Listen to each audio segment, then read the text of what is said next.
Boa tarde, queridos seguidores, mais uma vez gravando um vídeo para o meu canal do YouTube, sob o título Comportamento.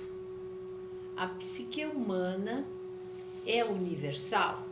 Por que estudos da área podem induzir a erro? Colaboradora Luísa Polo, do último dia 19/4/2020. Achei interessante o assunto e vou colocar para vocês. Há pelo menos 10 anos se sabe que os estudos da área da psicologia são hard-aid. A palavra, além de significar esquisito em inglês, é, na verdade, um acrônimo também em inglês para definir sociedades ocidentais com alto nível de educação, industrialização, riqueza e democráticas. Ou seja, quase sempre brancas. Na verdade, essas 5 letrinhas acabam afetando as mais diversas áreas do conhecimento, principalmente na medicina, e levantam o questionamento: será que os estudos feitos com apenas uma parte da população como cobaia podem servir de base para tratamentos universais? Há áreas em que se defende que sim. Procurar diferenças entre as pessoas com base em etnia, cor da pele, gênero e outras características pode até ser preocupante se levado ao extremo, ganhando tons de eugenia. Por exemplo, o genoma de um brasileiro é praticamente igual ao de um norueguês, um senegalês ou australiano. 99 dos nossos genes são iguais entre todos os humanos, mas a mente não. Nesse caso, as experiências de vida de cada indivíduo mudam muito de acordo com características, como o país onde ele nasceu, seu gênero e a cor da pele. Portanto, há um movimento crescente que pede maior diversidade nas pesquisas da área. É complicado definir qualquer coisa como universal, afirma a psicóloga clínica escolar Roberta Frederico, autora da tese de mestrado Psicologia, Raça e Racismo, uma reflexão sobre a produção acadêmica brasileira na Universidade Federal do Rio de Janeiro. Muitas das teorias da psicologia foram elaboradas por homens brancos europeus e norte-americanos num determinado período histórico e não levam em consideração povos africanos, indígenas e outros. Uma pesquisa de 2010 trouxe à tona esse problema, que antes era observado por um ou outro estudo na área, publicado na revista científica Behavioral and Brain Sciences. O estudo de 3 autores canadenses mostra que os cidadãos são, na verdade, uma das populações menos representativas para se basear generalizações sobre a psicologia humana.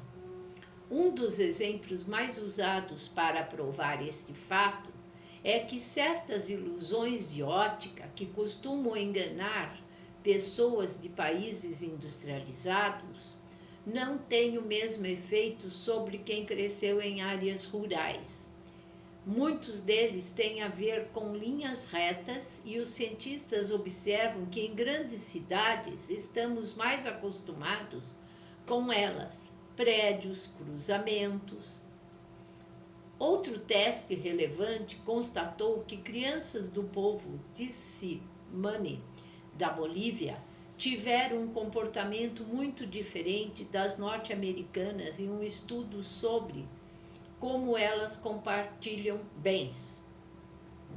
Enquanto os americanos consideravam justo dividir as recompensas de acordo com o trabalho realizado por cada membro de uma equipe, os Tissimani preferiam dividir igualmente, independente do mérito.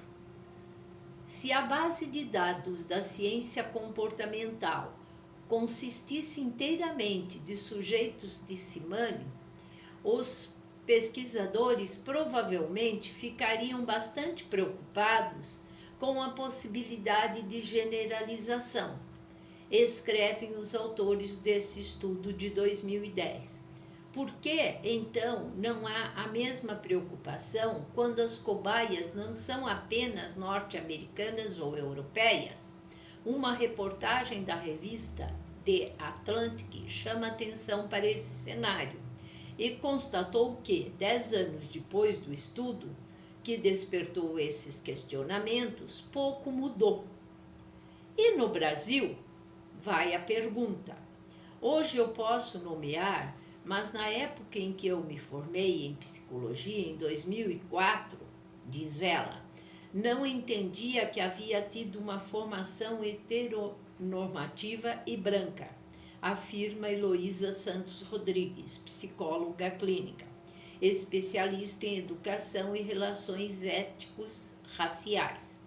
Fui conhecer pesquisadores, autores, psicólogos e psiquiatras como Frantz Fanon e Neuza Santos, muitos anos após a minha formação, e foram grandes pesquisadores que contribuíram e ainda contribuem para a saúde mental, relata ela.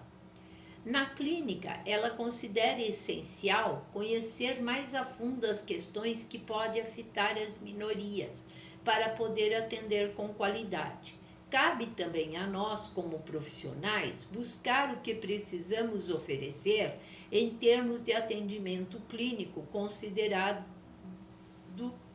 a diversidade entre as pessoas, raça, etnia. Uma pessoa pode deprimir em consequência de uma série de situações de racismo, explica ela. Reconhece que essa preocupação vem se mostrando mais presente na sociedade e menos na formação de psicólogos, mas que o caminho ainda é longo. Frederico cita também a disciplina da psicologia preta, que não encontra muito espaço no Brasil. Um dos maiores nomes da área por aqui é Lucas Mota Veiga, que pesquisou o tema na Universidade Federal Fluminense e organizou cursos. Para ela, a palavra-chave a ser considerada é política intrínseca à psicologia. Um exemplo é a questão da dificuldade de aprendizagem da pessoa negra. Precisamos entender a que ponto a afetividade de aprendizado estão interligados, como a autoconfiança e a autoimagem podem afetar nesse sentido, afirma. Se o estudo sobre o aproveitamento escolar das crianças não levar isso em conta e se propuser como universal, parte da população sai perdendo. No Brasil, um país com 56% de negros, segundo a pesquisa nacional por amostra de domicílios contínua do IBGE, isso se torna ainda mais relevante. A gente precisa ter uma escuta sensível e preparada quando um paciente traz uma queixa, para entender o quanto aquilo é consequência de um ambiente racista, do quanto isso condicionou comportamentos e reações, formando um sujeito que tem uma impressão distorcida de si próprio e que causa sofrimento, diz ela. Além da formação dos profissionais, o acesso à saúde mental também é desigual no Brasil. Um levantamento feito pelo jornal digital Nexon, com base nos dados do DataSUS, mostra que as regiões Sul e Sudeste concentram o maior número de psicólogos e psiquiatras proporcionalmente à população de cada estado. E não podemos esquecer também das nossas origens. Quando perguntamos quem foi que veio colonizar o Brasil, que tipo de povo? A resposta sempre é negros, degredados, portanto, marginalizados da sociedade lá na Europa. Então, na índole do brasileiro, já existe um estado depressivo pela sua origem. Quando a gente fala do caboclo, do índio, do baiano, o que vem à tona sempre com tom de brincadeira é que são preguiçosos, indolentes, o que não é uma verdade, depende de cada um. Existem baianos ilustres, indígenas ilustres e seres que têm pedigree bom e que não são nada. Cada um é um, o ser humano é único, é ímpar e tem que ser analisado dessa maneira. Portanto, queridos seguidores, mais um artigo que trago para vocês sobre a desigualdade social, ética, econômica, política e financeira neste país, Brasil. Obrigada, queridos seguidores. Espero que gostem.